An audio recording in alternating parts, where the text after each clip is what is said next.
I worked it through my version of a digital workflow, which to me eliminates the human error that we introduce. So it's a great implant. It's giving me more options as to how to manage challenging situations.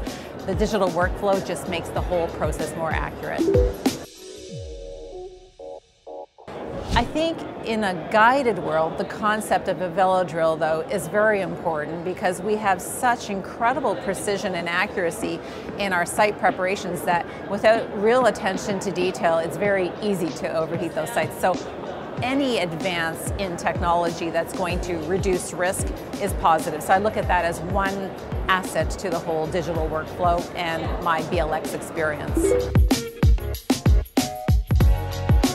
Well, in terms of restoration opening, some might say you have more of an option of doing immediate restoration because you have a higher likelihood of achieving higher primary stability. So that's critical.